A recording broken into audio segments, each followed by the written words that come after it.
19 और 26 कितने होते हैं? 45 और 2 47। 47 साल की आयु का अनुभव बता रहा हूँ, ठीक है।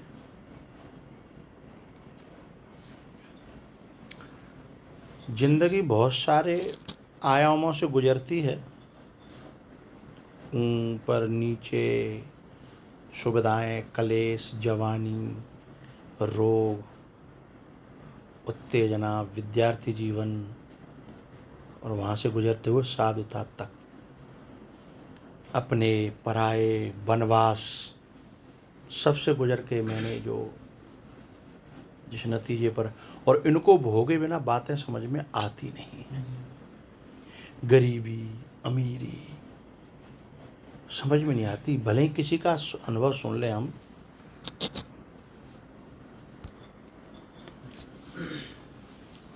हमने बहुत गरीबी भी देखी और बहुत अमीरी भी देख रहे हैं।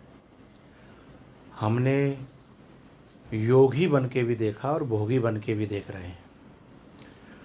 हमने विरक्ति भी इतनी की शायद कोई कर पाए, और शरक्ति भी इतनी कर रहे हैं कि शायद कोई कर पाए। निचोड़ ये है कि अपना डेवलपमेंट कैसे हो, व्यक्तित्व का निर्माण, व्यक्ति का डेवलपमेंट है ना, यानी उत्थान, ऊंचाई, बड़प्पन, ओरिजिनलिटी में, हकीकत में जब भीतर से आता है तो वो एक ऊंचाई पर पहुंचता है इंसान, और ऊंचाई पर पहुंचता है तो फिर ऊंचे से जो है ना, फिर दुनिया अलग दिखती है। नीचे से दुनिया अलग दिखती है।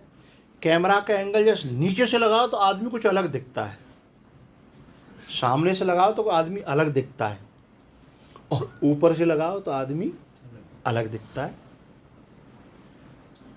तो एंगल बदला तो पोज बदल जाता है, ठीक है। तो बस अच्छा, सबसे अच्छा पोज जो होता है वो एक बड़े मनुष्य के लिए, मतलब हम कलेश रहित, पूरे शास्त्रों का और विद्वानों का और साधुओं का, असाधुओं का अंतिम उद्देश्य क्या होता है कि मैं सुखी हो जाऊं और मैं दुनिया को सुखी करूं। ये साधुओं का होता है। और जो असाधु होते हैं उनका होता है दुनिया चाहे दुखी हो चाहे सुखी हो, मैं सुखी हो जाऊं। लेकिन ये दोनों में कॉमन है कि मैं सुखी हो जाऊं, साधुओं में भी असाधुओं में भी, भलों में भी बुरों में भी। तो वो सुख कब प्राप्त होता है, उसकी 2 कंडीशन है। कितना भी दुनिया में कलेश हो रहा हो, बाण मार हो रही हो, बंदूक मार हो रही हो, लेकिन जितनी उसकी जो हाइट है बाण मारने की, बंदूक की और तोप की, उस हाइट से थोड़े से ऊपर हो हम,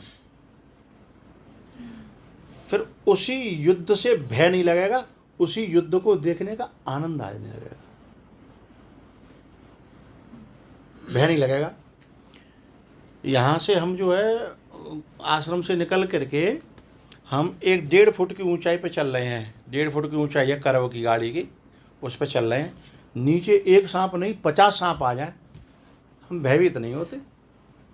लेकिन वहीं हम पैदल चल रहे हों तो कंपन हो जाएगा, है। तो उद्देश्य क्या हुआ? दुनिया के कलेश कभी नहीं मिटेंगे। दुनिया संसारम दुखालयम, हमारी ऊंचाई बढ़ जाए, फिर कलेश से हम थोड़े ऊपर रहेंगे, वो वहां अपना काम करेंगे। जब कलश यात्रा आती है तो लोग छत पे चढ़ जाते हैं तो और ज़्यादा दिखने लगता है। हम जब हवाई जहाज में बैठते हैं, पहले एयरपोर्ट के बाहर कुछ नहीं दिखता, और जैसे हवाई जहाज यूं होता है तो एकदम एयरपोर्ट के बाहर यहाँ तक दिखता है, और जब यूं होता है तो वहाँ तक दिखता है। जितना ऊंचा चला जाता है, एक ही जगह से कई शहर दिखते हैं, आगरा, धौलपुर, ग्वालियर, मुरैना, भिंड सब एक जगह से दिख जाते हैं। और थोड़ा सा और ऊंचा चला जाए तो पूरी पृथ्वी दिखाई देती है चंद्रमा से। तो जो अपने आप को जितना ऊंचा उठा लेगा, जो अपने आप को जितना ऊंचा उठा लेगा, और ऊंचा उठाने का मतलब है विकारों से ऊंचा उठाना। जब हम ऊंचे उठते हैं तो विकार चाहे हमारे हों चाहे दूसरे के हों, कभी कभी हम निर्विकार होते हैं तो भी इस बात से दुखी हो जाते हैं कि अरे ये बेचारा मर रहा है, ये दुखी हो रहा है, ये अपना है। इस बात से तो दुखी होते ही हैं, अच्छा व्यक्ति भी। लेकिन थोड़ा सा और ऊपर उठ जाए तो इससे भी नहीं। अपने अवगुणों से तो दुखी है ही नहीं, लेकिन दूसरे के अवगुणों से भी दुखी तब होगा जब उसका लेवल थोड़ा डाउन होगा, नीचे होगा, है ना।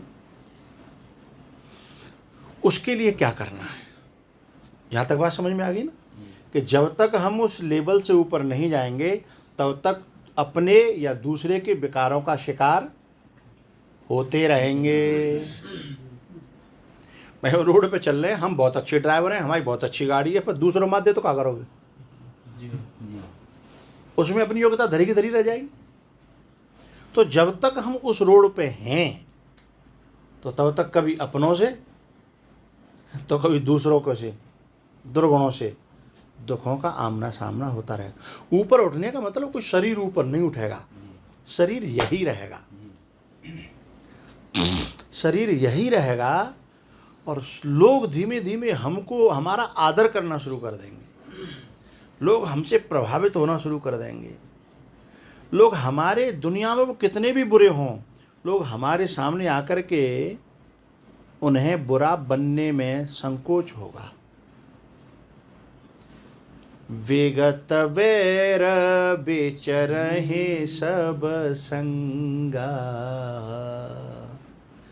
विगत वैर विचरहि सब संगा, अहिंसा प्रतिष्ठायाम तत्सन्निधौ वैर त्याग। लोग हमसे ये कहते हैं कि इनको लोगों की जानकारी इसीलिए नहीं है क्योंकि इनके सामने तो सब अच्छे बन के आते हैं ना। मेरे सामने अच्छे बन के आते क्यों हैं? ये भी तो सोचो, मेरे सामने अच्छे बन के आते क्यों हैं? तुम्हारे सामने क्यों नहीं आ रहे? हम खुद अच्छे हैं।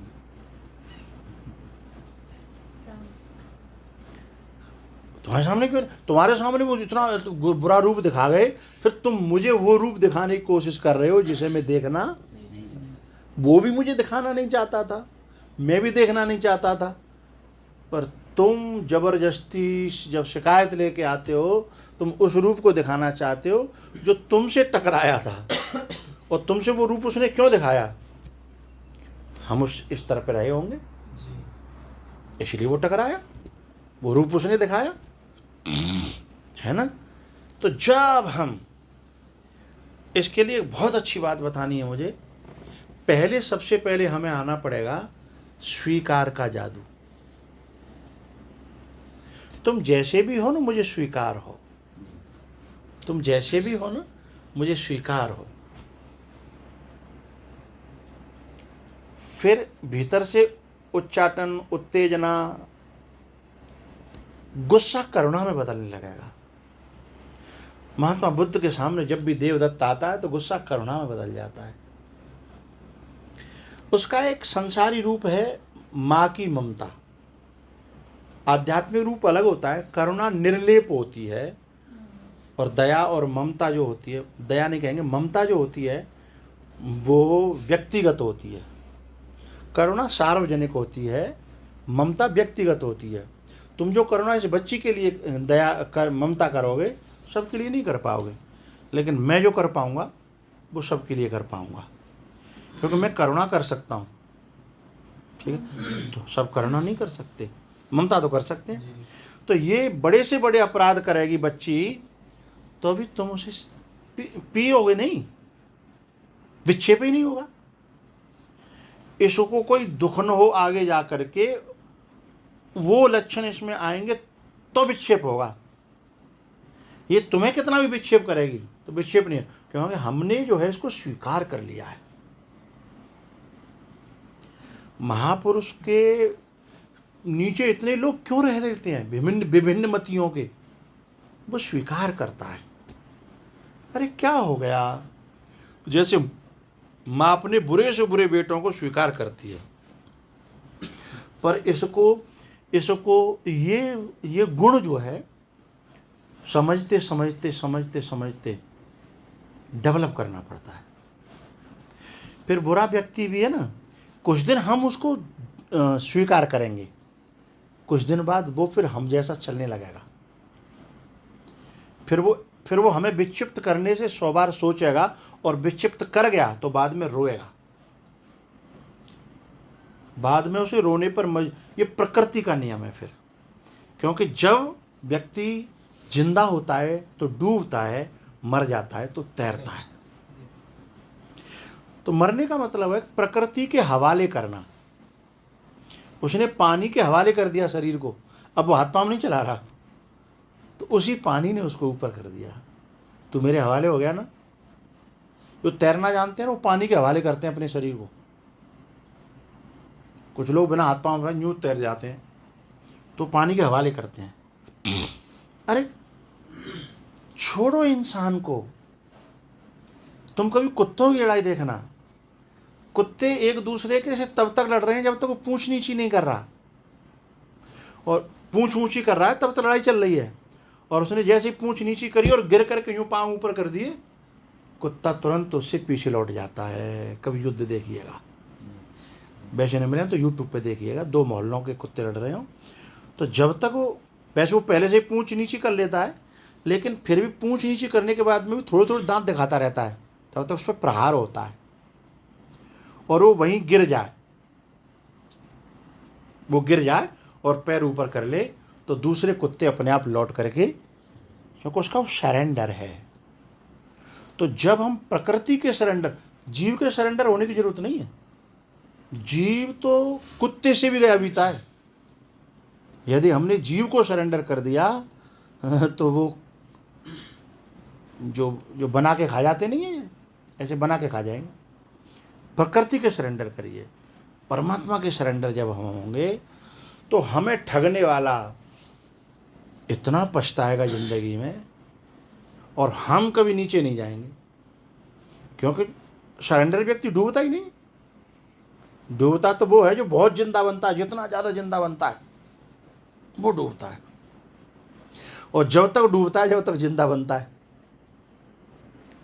और जैसे वो उसका जिंदापन खत्म तो ये ऊपर आ जाता है। तो हम अच्छे और बुरे, ये बातें जो मैं बता रहा हूँ बताने में सरल हैं, करने में थोड़ी कठिन है। ज़्यादा भी कठिन नहीं है यदि ईगो ना हो तो। यदि ईगो है तो बहुत कठिन है, नेक नहीं है, बहुत कठिन है। और ईगो ज़्यादा नहीं है तो थोड़ी सी कठिन है, क्योंकि कोई भी तुम जब यहाँ से उठ के दूसरी जगह बैठोगे तो असहजता आएगी। बात समझ में आ रही है? असहजता। बैठने में जो हम कंफर्टेबल हैं, तो उठने पे हम क्या करते हैं, अरे लावट यार लम्बियाँ बैठते हैं, माँ बैठते हैं ना, भीतर एक अनकंफर्टेबल हुए। तो ऐसे ही जब जीव के मन की स्थिति जहाँ वो स्थित है, उसको जब वहाँ से दूसरी जगह करोगे तो थोड़ा भीतर से अनकंफर्टेबल होगे, स्वाभाविक है। स्थिति से जब दूसरी स्थिति बदलती है, परिस्थिति बदलती है, तो जो पहले जो कंफर्टेबल था, जो सहज था व्यक्ति, उसमें अंतर आएगा, तो थोड़ी सी परेशानी होगी यदि ईगो नहीं है तो। और ईगो है तो बहुत कठिन है। और ईगो न हो, अहंकार न हो, यानी खुद का वो न हो, और सेवा भाव हो। सेवा भाव होता ही इस, सेवा हम करने इसलिए जाते हैं, उसमें ईगो नष्ट होता है। लेकिन कभी कभी सेवा में भी हम शासन करने लग जाएं तो ईगो नष्ट होने के बजाय बढ़ जाता है। सेवा के जगह हम शासन करने लग जाएं तो क्या होगा फिर? बढ़ेगा। ईगो बजाय, ईगो माने अहंकार, नहीं, बजाय घटने के बढ़ जाएगा और फिर वो व्यक्ति लाइलाज हो जाएगा। उसका बढ़ना ही विनाश है। तो पहले हम स्वीकार करें कि हम सबको सुधारने भी नहीं आए, हमको ऊंचा उठना है।